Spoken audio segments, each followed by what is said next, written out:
السلام علیکم ناظرین کرام، نئی ویڈیو میں آپ کو خوش آمدید کہتے ہیں۔ ایک تو یہ پڑھے لکھے نہیں، دوسرا یہ علم حاصل کرنے کی کوشش بھی نہیں کرتے۔ آپ کو بتاتا ہوں کہ یہ کتنے بڑے ڈفرز ہیں۔ دو امپورٹنٹ چیزیں بتانا چاہتا ہوں، بہت امپورٹنٹ ہیں۔ سب سے پہلے ناظرین کرام، ایک بیانیہ لانچ کیا گیا ہے اپنے ٹاؤٹوں کے ذریعے، اور یہ وہ ٹاؤٹ ہیں جن کی حیثیت اور اوقات نہیں ہے، ان کا پے گریڈ بھی اتنا نہیں ہے میرے خیال میں، ان کو ہینڈل کرنے کے لیے کوئی حوالدار وغیرہ رکھے گئے ہوں گے، اس سے اوپر ان کی اوقات اور حیثیت نہیں ہے۔ کامران شاہد لکھتا ہے کہ breaking now credible sources establishment کے اندر ہے، انہوں نے ہمیں بتایا ہے کہ نہ ہی کوئی میسج دیا گیا تھا، نہ ہی کسی قسم کا کوئی رابطہ کیا گیا تھا عمران خان کے ساتھ، اور جلسہ جو کینسل ہوا ہے اس معاملے میں کسی قسم کی کوئی بات نہیں ہوئی عمران خان سے سورسز کی۔ مزید کہا کہ پی ٹی آئی صرف اپنا فیس سیونگ کرنے کی کوشش کر رہی ہے، کیونکہ ان حالات میں پی ٹی آئی جلسہ کرنے کے قابل نہیں ہے۔ ساری بات کا مطلب یہ ہے کہ خان سے جب سوال پوچھا گیا کہ اعظم سواتی کو کون لے کر آیا، اور خان نے جو مسکرا کے جواب دیا وہ محض ایک بلف تھا ہماری طرف سے، خان کے ساتھ نہ کوئی رابطہ کیا گیا، نہ کوئی بات چیت کی گئی۔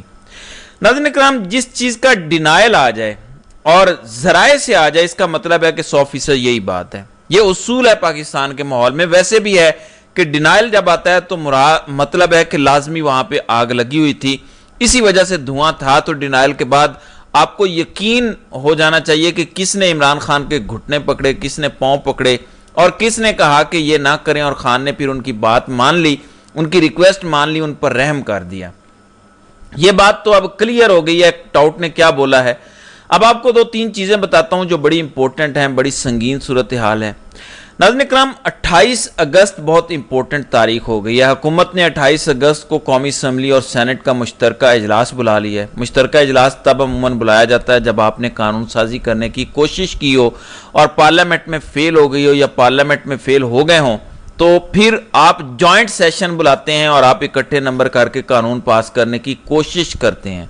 جہاں تک ذکر ہے آئینی ترمیم کا، اس کے لیے آپ کو سیپریٹلی پارلیمنٹ میں بھی 2/3 اکثریت چاہیے ہوتی ہے، اور سیپریٹلی سینٹ میں بھی چاہیے ہوتی ہے۔ وہ مشترکہ اجلاس میں نہیں ہو سکتی، اس میں سیپریٹ کرنا پڑتا ہے۔ لیکن جو سمپل قانون سازی ہوتی ہے، جو بل پاس کرنے ہوتے ہیں، اس میں سینٹ اور قومی اسمبلی کے نمبرز آپ جمع کر کے ٹوٹل اکثریت بنا سکتے ہیں۔ اگر آپ کے ٹوٹل حکومتی ایوان کے نمبر قومی اسمبلی اور سینٹ کے ملا کے اگر اپوزیشن کے قومی اسمبلی اور سینٹ کے نمبر سے زیادہ ہو جائیں آل ٹوگیدر، تو آپ قانون سازی کر سکتے ہیں۔ تو حکومت کو قانون سازی کے لیے تو ویسے بھی کوئی مسئلے کا سامنا نہیں ہے، حکومت کے پاس اکثریت موجود ہے، سینٹ میں بھی، قومی اسمبلی میں بھی۔ یہ مشترکہ اجلاس بلایا کیوں جا رہا ہے؟ اب یہ بڑی امپورٹنٹ چیز ہے۔ اس کے حوالے سے کچھ خدشات کا اظہار کیا گیا ہے، جس سے میں آگاہ کرتا ہوں کہ یہ کرنے کیا جا رہے ہیں۔ لیکن اس سے پہلے آپ کو بتانا ہے، آپ نے ایک تصویر دیکھی ہوگی، ویڈیو دیکھی ہوگی کہ قاضی صاحب کا سیکرٹری فضل الرحمان کو جب سپریم کورٹ لے کر آتا ہے ایک مذہبی کیس کے حوالے سے، تو سیکرٹری باہر فضل الرحمان کو جھک کے مل کے وصول کر کے اندر لے کے آتا ہے۔ میں نے بڑا غور کیا، سوچا کہ آخر ایسا ہوا کیا ہے کہ قاضی صاحب کا سیکرٹری خود بنفس نفیس باہر جاتا ہے اور فضل الرحمان کو اندر لے کر آتا ہے۔ میں نے اس پہ بڑا غور کیا، مجھے ایک بات سمجھ آئی ہے۔ پی ٹی آئی نے بائی دا وے اس کو بتانے سے پہلے جے یو آئی فے کے ساتھ قومی اسمبلی اور سینٹ میں مل کے چلنے کا اعلان کیا ہے، اور اس میں کمیٹیاں بنا دی گئی ہیں۔ قومی اسمبلی میں بھی کمیٹی بنا دی گئی ہے، جس میں barrister Gauhar P T I کی طرف سے ہوں گے، اور سینٹ میں شبلی فراز ہوں گے پی ٹی آئی کی طرف سے۔ لیکن صورتحال کیا ہے اس سے پہلے آپ کو آگاہ کرتا ہوں۔ ناظرین کرام، حکومت کو آئینی ترمیم کرنے کے لیے جے یو آئی کے 5 ووٹ چاہیے۔ میں نے بڑا سوچا کہ قاضی صاحب نے کبھی کسی کو ایسا پروٹوکول نہیں دیا، وہ تو سب کو پڑھ جاتے ہیں، وہ تو بلی ہیں۔ لیکن قاضی صاحب کا سیکرٹری باہر آتا ہے سپریم کورٹ سے، فضل الرحمان کو سڑک پر ریسیو کرتا ہے، ہاتھ ملا کے لے کے جاتا ہے، جھک کے ملتا ہے، صرف سجدہ نہیں کرتا، باقی سب کچھ کر دیا ہے، اور پھر اس کیس کو بھی قاضی صاحب چینج کر دیتے ہیں۔ تو ہو کیا رہا ہے؟ میں اس نتیجے پر پہنچا ہوں، یہ میری ڈاٹ کنیکٹنگ ہے، اور الحمدللہ آج تک جتنی ڈاٹ کنیکٹنگ کی ہے زیادہ تر درست ثابت ہوئی ہے، 99%۔ قاضی صاحب براہ راست مکھن پالش کر رہے ہیں فضل الرحمان کی، کیونکہ قاضی صاحب کو اگر ایکسٹینشن ملنی ہے تو فضل الرحمان کے 5 ووٹوں کے بغیر نہیں مل سکتی. سینٹ میں یہ 5 ووٹ ضروری ہیں. باقی اگر قومی اسمبلی میں شب خون بھی مار دیا جائے، کیونکہ سنی اتحاد کونسل کے لوگوں کا آزاد ڈکلیئر ہونا یا پی ٹی آئی کا ڈکلیئر ہونا یا الیکشن کمیشن کی طرف سے نوٹیفیکیشن آنا 39 کا تو آ گیا، 41 کا نہیں آیا، ان لوگوں کو مار دھاڑ کے ووٹ دلوایا جا سکتا ہے قومی اسمبلی میں. مسئلہ سینٹ میں درپیش ہے. سینٹ میں ان کے نمبر پورے نہیں ہیں. حکومت کے پاس 53 نمبر ہیں. آپ پی ٹی آئی اور جے یو آئی فے کو نکال دیں تو یہ 22 ہیں. انڈیپینڈنٹ، پی ایم ایل، کیو، باقیوں کو ملا کے کل 63 ہوتے ہیں. اگر ساری اپوزیشن کے ووٹ بھی حکومت کو مل جائیں، 64 ہونے چاہیے آئینی ترمیم کے لیے، تب بھی فضل الرحمان کا کم از کم 1 ووٹ ان کو چاہیے. یہ میں کہہ رہا ہوں کہ سارے اگر دے دیں، ابھی تک خیبر پختونخوا کے سینٹ کے الیکشن نہیں ہوئے، وہ ہوں گے تو 1-2 سیٹیں شاید مل جائیں اپوزیشن کی بھی، لیکن یہاں پہ سنی اتحاد کی بھی 1 سیٹ ہے. مجلس وحدت المسلمین کے سربراہ بھی ہیں. بی این پی مینگل بھی مجھے نہیں لگتا کہ حکومت کے ساتھ جائے گی. 3 انڈیپینڈنٹ بھی بظاہر نہیں لگتا کہ یہ جائیں گے. تو حکومت کے پاس نمبر پورے نہیں ہیں سینٹ میں. ایسے میں پھر کیا کرنے کی کوشش ہو رہی ہے، اس کے بارے میں نے بڑا سوچا. دیکھیں، میں قانونی ماہر نہیں ہوں، لیکن میں آپ کو کسی حد تک آگاہ کرنے کی پوزیشن میں ہوں. آئین کی شک 179 کہتی ہے کہ سپریم کورٹ کا کوئی بھی جج 65 سال کی عمر کا ہونے تک جج رہے گا، انلیس وہ خود ریزائن کر دے یا اسے ریموو کر دیا جائے آئین کے مطابق. تو یہ ایج پتھر پہ لکیر کی طرح آئین میں لکھی ہے. اس میں تبدیلی آئینی ترمیم کے بغیر ممکن نہیں ہے. اب اگر حکومت آئینی ترمیم نہیں کر سکتی تو کیا کر سکتی ہے؟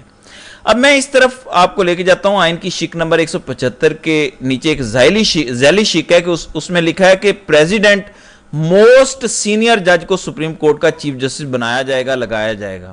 لیکن میں اس میں آپ کو ایک گیم سے آگاہ کرتا ہوں. ظاہر ہے آئین بنانے والے بھی یہی ہیں، چلاک ڈاکو ہیں جنہوں نے یہ آئین بنایا. ہمارا آئین بنانے والوں نے جب بھی کہیں لکھا ہے نا notwithstanding anything in clause this and this, یہ آپشن زیادہ تر آئین میں اس لیے ہے کہ اسٹیبلشمنٹ جب بھی منور کرنا چاہے تو ناٹ وتھ اسٹینڈنگ والا کلوز یوز کر کے اپنی مرضی کا نتیجہ نکال لیں.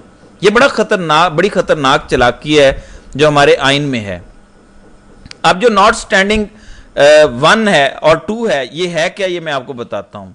نمبر 1 یہ ہے 175 کا. اس میں federal law, attorney general of Pakistan اور پاکستان بار کونسل کا ایک سینئر وکیل، یہ نمبر 1. اور نمبر 2 یعنی ایک کمیشن ہوگا، جوڈیشل کمیشن جسے کہیں گے، ججوں کی، وہ تقریب کرے گا. اب میری انڈرسٹینڈنگ یہ ہے کہ یہ گیم ڈال سکتے ہیں ممکنہ طور پہ. دیکھیں، میں آئینی ماہر نہیں ہوں، قانونی ماہر نہیں ہوں، لیکن لٹرل ریڈنگ اور اپنے دماغ کو اپلائی کر کے جو مجھے سمجھ آ رہا ہے، کچھ لوگ کہنا شروع کر دیتے ہیں کہ آپ آئیڈیاز دیتے ہیں ان کو. یہ بڑے شاطر لوگ ہیں، یہ کریمنل مائنڈ ہیں، یہ ہم سے زیادہ شاطرانہ چالیں چل سکتے ہیں. ہم صرف ان کو ریڈ کرنے کی کوشش کرتے ہیں. کچھ اسی قسم کی شک ہائی کورٹ کے ججز کے بارے میں بھی لکھی ہوئی ہے کہ ہائی کورٹ کے جج کا تقرر کیسے ہونا ہے. اب یہاں بھی لکھا ہوا ہے کہ موسٹ سینئر جج ہونا چاہیے ہائی کورٹ کا. انہوں نے کیا کیا؟ سمپل قانون سازی کے ذریعے تبدیلی کر کے یا جوڈیشل کمیشن نے اپنا فیصلہ کر کے 3 نمبر کی خاتون کو جج لگا دیا لاہور ہائی کورٹ کا. ورنہ یہاں بھی موسٹ سینئر جج کی بات ہوئی تھی، آئین میں لکھا ہوا تھا. تو پھر کیا ہے، سپریم کورٹ کے معاملے میں یہ کیا کر سکتے ہیں؟ اب جو میری انڈرسٹینڈنگ ہے کہ یہ شب خون کیا مار سکتے ہیں 28 تاریخ کو. جیسے سپریم کورٹ کے پریکٹس اینڈ پروسیجر ایکٹ میں کچھ تبدیلیاں ہو سکتی ہیں. فار ایگزامپل ایک جو کمیٹی ہے 3 ججز کی، یہ ختم کی جا سکتی ہے اور ساری پاورز چیف جسٹس کو دی جا سکتی ہیں تاکہ اگلی ساری پروسیڈنگز قاضی صاحب خود کنٹرول کریں. Number 2، judicial commission of Pakistan recommendation کرے گا سینئر موسٹ کی بجائے 5 ججز کی. یہ قانون سازی ہو سکتی ہے کہ جوڈیشل کمیشن آف پاکستان صدر مملکت کو بھیجے گا سینئر موسٹ نہیں بلکہ 5 سینئر ججز. میں آپ کو کل بھی بتا چکا ہوں، جو خبر آج مین سٹریم میڈیا اٹھا رہا ہے کہ جسٹس امین الدین خان اور جمال خان مندوخیل کا نام آ سکتا ہے کیونکہ آئینی ترمیم کے نمبر پورے نہیں ہیں. اور آئینی ترمیم پتھر پہ لکیر کی طرح ہے کہ ایک جج 65 سے زیادہ نہیں رہ سکتا. تو قاضی کی ایکسٹینشن مشکل ہوتی جا رہی ہے. تو پھر دوسرا کیا ہے، امین الدین خان یا جمال خان مندوخیل کو چیف جسٹس لگا دیا جائے اور باقی سب کو کھڈے لائن لگا دیا جائے، سپر سیڈ کروا دیا جائے. اب یہ میری انڈرسٹینڈنگ ہے اور میں پہلے بھی بتا چکا ہوں آئین و قانون کا ماہر نہیں ہوں، لیکن یہ مشترکہ اجلاس میں کچھ بڑا شب خون مارنے جا رہے ہیں، ورنہ اس کی ضرورت نہیں تھی. پھر ایک تفصیلی فیصلہ آنا ہے مخصوص نشستوں کے حوالے سے، وہ ابھی تک نہیں آیا، لیکن اس ٹائم باقاعدہ لڑائی